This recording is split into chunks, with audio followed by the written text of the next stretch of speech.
প্ৰথমে শিৱ গীতাৰ পৰিচয়টো লোৱা হওক। যে প্ৰকাৰ ভগৱান শ্ৰীকৃষ্ণেৰ মুখ থেকে ভগগীতা বের হয়েছে, অনুরূপভাবে ভগবান শিবের মুখাবিন্দ থেকে বের হয়েছে এই শিবগীতা। মহাভাগতের ভীষ্ম পর্ব থেকে ভগবদ গীতা এসেছে এবং সেখানে মোট 18টি অধ্যায় বয়েছে। তাকে কৃষ্ণার্জুন সংবাদ বলে উল্লেখিত করা হয়েছে। ঠিক তেমনি পদ্ম পুরাণে লিখিত শিবরাঘব সংবাদ শিবগীতা নামে প্রসিদ্ধ। এখানেও 18টি অধ্যায় বয়েছে।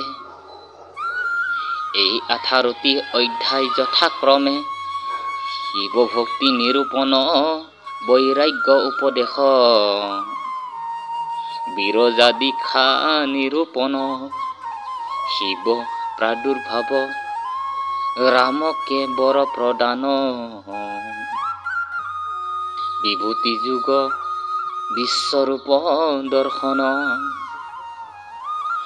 পিণ্ডোৎপত্তি কথন, দেহ স্বরূপ নির্ণয়, জীব স্বরূপ কথন, জীবগতি নিরূপণ,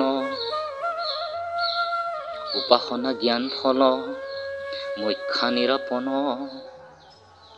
পঞ্চকোশ প্রপাদন, ভক্তি যুগ গীতা অধিকারী নিরূপণ, ব্রহ্ম নিরূপণ, যুব এবং জীব মুক্তি স্বরূপ নিরূপণ যুগ।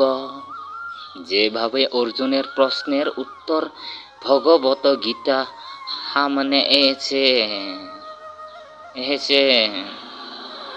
সেভাবেই শ্রী রামচন্দ্রের বিভিন্ন প্রশ্নের উত্তরে প্রকাশিত হয়েছে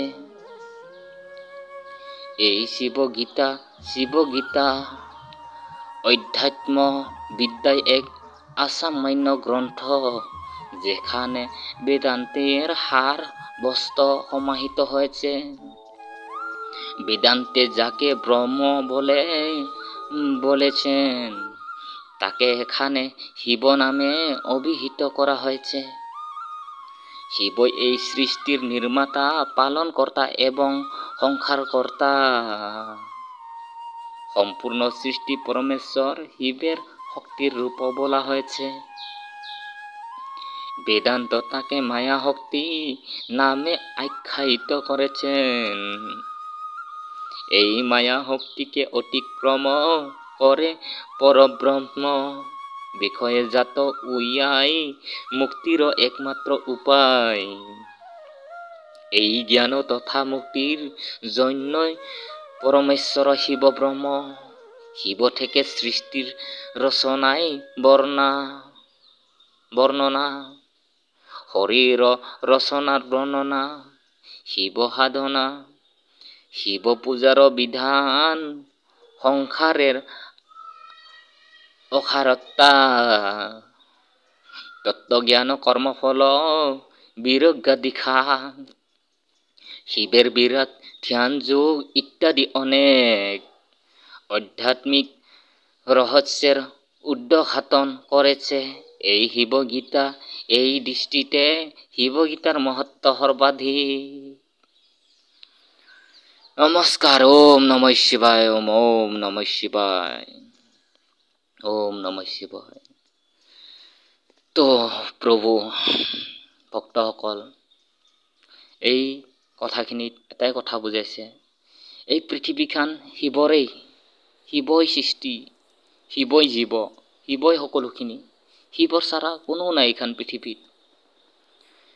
আছে অন্যান্য বহুত ভগৱান আছে, কিন্তু শিৱৰ কথাত মতে শিৱই মেইন ভগৱান। যি সৃষ্টি মানুহৰ মৃত্যুৰলৈকে আপুনি যিটো নেকি সংসাৰ কৰি আছে, সংসাৰৰ প্ৰতিটো কি ফল পাই আছে, প্ৰতিটো ফলেই শিৱৰ পৰাই পাই আছে। যিহেতু শিৱই যিটো নেকি অৰ্জুনৰ যুদ্ধৰ সময়ত কেনেকুৱা কি হৈছিল শ্ৰীকৃষ্ণই গীতা ভাগৱতত কথাখিনি কৈছে। ঠিক তেনেকুৱা শিৱৰ এই যেনেকুৱা নেকি শিৱই কি প্ৰতিটো ঋষি মুনি দেৱ দেৱতা ৰাম সকলোৱে শিৱৰ এই কথাখিনি এই পুথিখনত আপোনালোকক বুজাই ক'ব। তো ফ্ৰেণ্ড শুনোৱা হওক।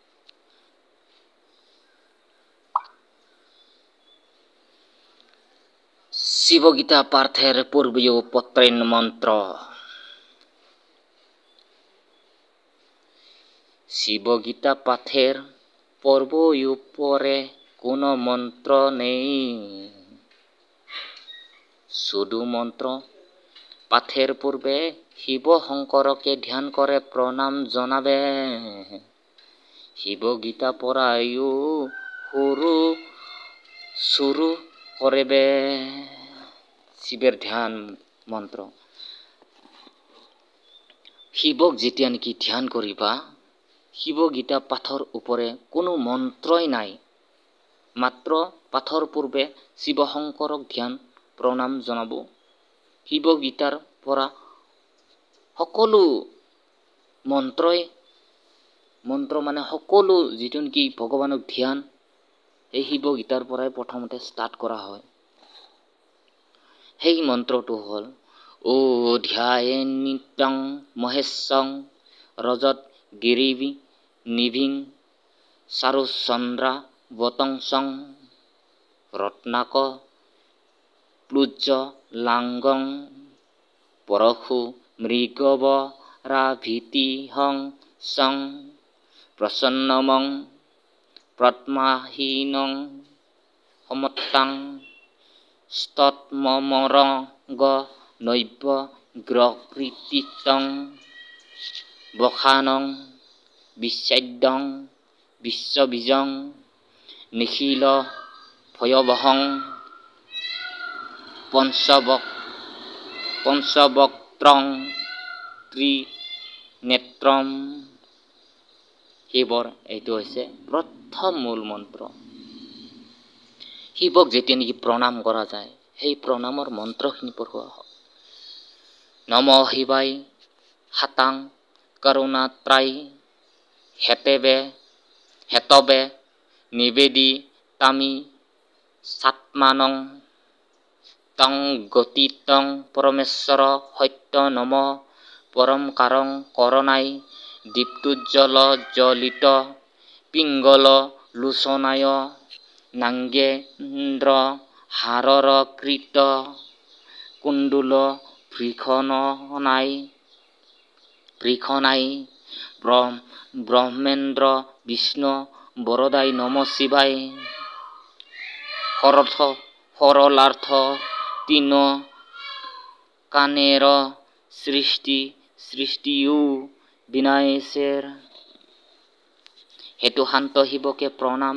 হে পৰমেশ্বৰ, তুমি এই পৰম গতি তোমাৰ কাছে নিজকে সম্পন্ন কৰি যিনি কানেৰ পৰম কানেৰ, যাৰ অতি উজ্জ্বল দেদীপ্যমান পিংগল নয়ন কুণ্ডলী কৃত সৰ্প ৰাজেৰ হার, যার কণ্ঠ ভীষণ ব্রহ্মা বিষ্ণু এবং ইন্দ্র দেবতাকে যিনি বর প্রদান করেন, সেই পরম শিবকে আমার প্রণাম। শিব এই গীতা পাঠের অন্তে পাঠের ভুল শ্রুতি জন্য ক্ষমা প্রার্থনা জানিয়ে প্রণাম করে শেষ করেন। ওম নমঃ শিৱায়। এইখিনি হৈছে শিৱৰ মূল মন্ত্ৰ। আৰু শিৱক মূল মন্ত্ৰখিনি পঢ়োঁতে হয়তো বহুতখিনি ভুল ভ্ৰান্তি হ'ব পাৰে।